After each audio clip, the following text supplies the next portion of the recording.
Tere, mina olen Kadri ja mina olen täna siin selleks, et rääkida teile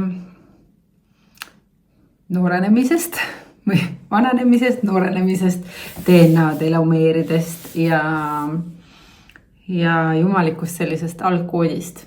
Ja nimelt ma olen kohe saamas 40 ja see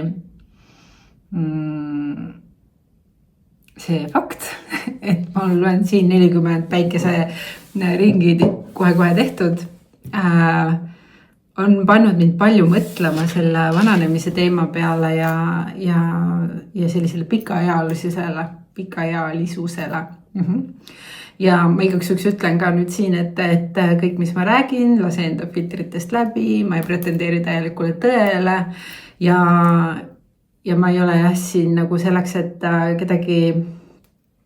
kellegi teadmisi nagu ümber kukutada, aga samal ajal ma olen avardamas võimalikkusi, selle infoga, mis mul on.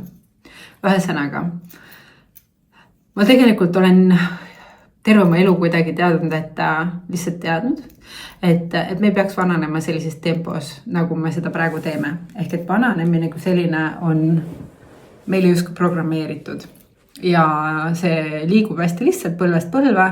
Et näeme, et kui inimene saab 50, et siis ta hakkab vaikselt vana inimeseks minema. Ja ma mäletan väga hästi, et kui ma olin kuskil seal, ma ei tea, 15 või 20, siis ma mäletasin, et oh my god, nagu 50-aastased inimesed on nagu täis vanurid juba, mis on nüüd siis minu abikaasa saab mul varsti 50, nii et see on täna minu jaoks täiesti teistsugune. Täna ma olen täiesti teistsugusel seisukohal, kui ma siis olin. Ja see number ja vanus on tegelikult ainult number, mis annab sulle mõista, mitu päikseringi sa oled siin planeedil olnud, aga kas see tegelikult puudutab ka seda, kuidas sinu bioloogiline keha nagu muutub ehk vananeb, tegelikult seal ei peaks olema seost. Ja see, kuidas meie bioloogiline keha muutub, kui kiiresti ta nii-öelda vananeb, see on tegelikult seotud sellega, et millises olukorras on meie raku tervis ning kuidas ja sellest tulenevalt siis ka meie DNA telomeeride pikkus ehk seal raku sees. See DNA otstes on sellised, neid nimetatakse telomeerideks, mis siis iga kord, kui rakk pooldub, need nagu natukene lühenevad, ehk et mingil põhjusel on täna programmeeritud meie DNA nii, et justkui see telomeer ei saa tulla edasi täies ulatuses järgmisesse rakku, et ta peab nagu mingi osa maha jätma. See on see bioloogiline teema seal taga. Aga miks ma sellest üldse täna räägin, on see, et mulle meenus minu hingemälust, mul tavaliselt käivad need asjad sellises kas meditatsioonis või siis sellises une ja teaduse vahelisel alal ja ma olin parasjagu voodis ja tuli selline energeetiline, ma nimetan see downloadiks, aga igal juhul energeetiline olek muutus ja ma nägin täiesti selgelt seda, kuidas me saame oma telomeere ise taastada, pikendada ja kuidas me saaksime oma raku tervise eest nagu paremini hoolitseda. Nüüd ehk, et mida ma väidan on see, et neid telomeere on võimalik taastada ja seda siis läbi energia juhtimise, energiatöö, teadliku energia juhtimise ja see on meie võimekus, sellepärast, et energia on alati ennem kui mateeria ja see, milline on energeetiline olek, see siis kujundab selle füüsilise materiaalse oleku, Nüüd valgusel on selles protsessis väga suur roll, sest et valguse energia on selline nagu elu sütitav energia ja inimesed, kes tegelevad selliste valguse laadimiste praktikatega ja oma sageduse hoidmisega, nad lihtsalt näevad tervemad ja elujõulisemad välja. Ehk see on puhtalt selline sageduse mäng.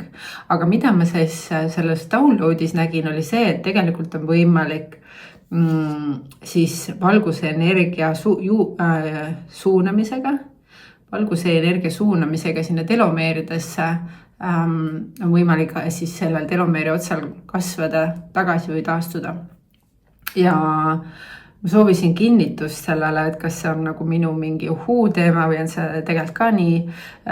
Ja otsisin natukene interneti avarustest ja ma leidsin tegelikult päris mitu sellist nagu uuringut või teadustööd, mis toetavad seda informatsiooni, mida ma nüüd siis teile toon praegu. Et see on ka see koht, miks ma seda julgen jagada. Ja üks, mis seal nähtavaks tuli, oli see, et valguse ja heli kaudu on võimalik mõjutada meie DNA-d ja siis ka telomeere.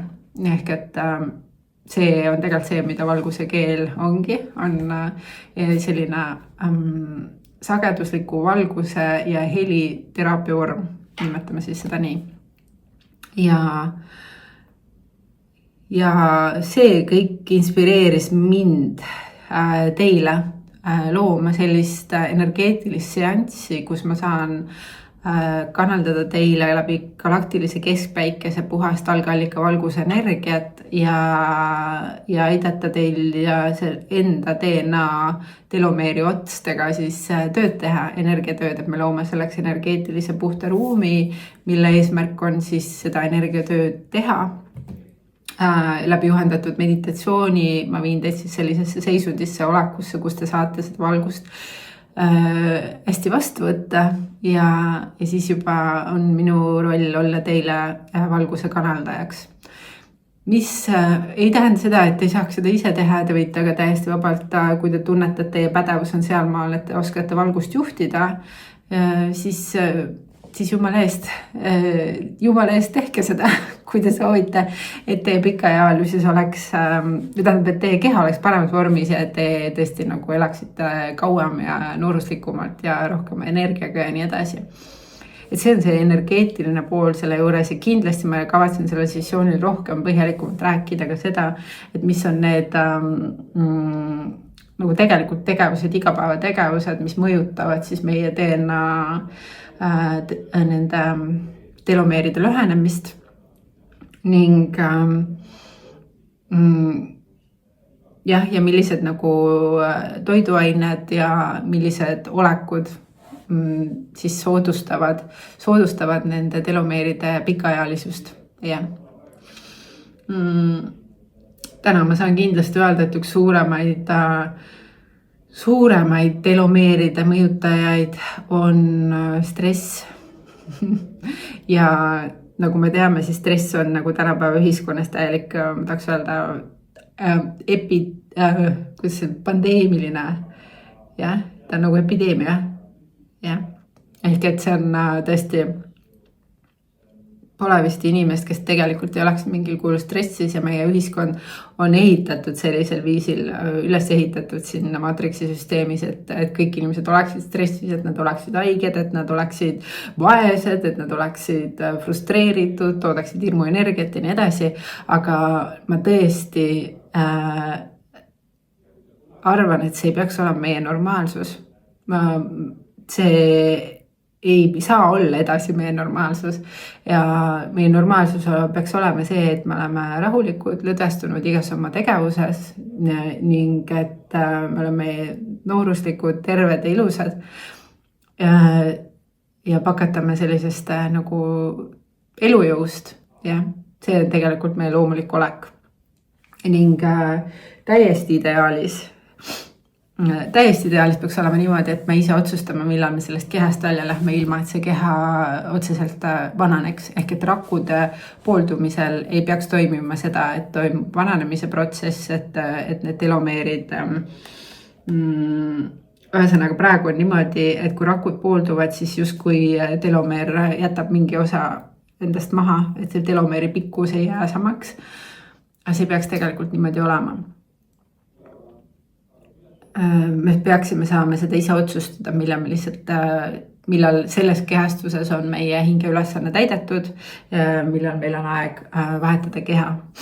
See peaks olema meie loomulik loomulik toimimisviis, mis on täna siis Matrixi süsteemi poolt nagu ära häkitud, kaperdatud, ümber programmeeritud, nii et me vananeme.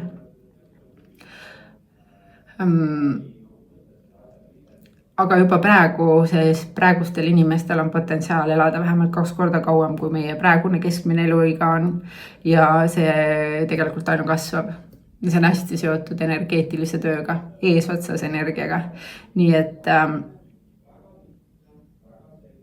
jah, ehk et see, milline on sinu energeetiline olek, ma tahaks öelda, on tegelikult see.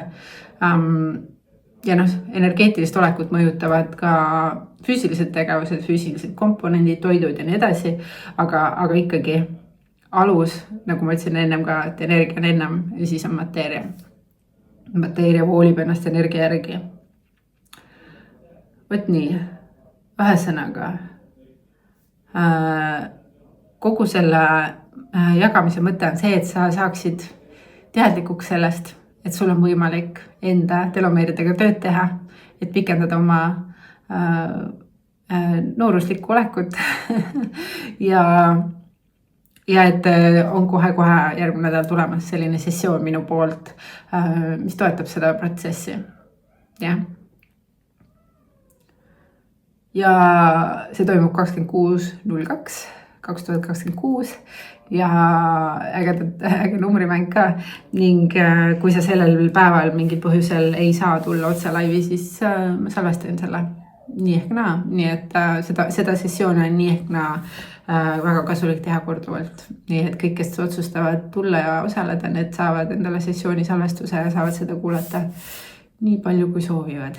Just igal juhul, kui sa tunned, et see info oli sulle väärtuslik, siis pane like, ja kui sa tunned, et keegi võiks veel saada seda infot, siis jaga ja muul juhul näeme järgmistes videodes ja ma panen selle sessiooni informatsiooni siia video alla. Ma tänan tähelepanu eest ja näeme jälle. Tšau!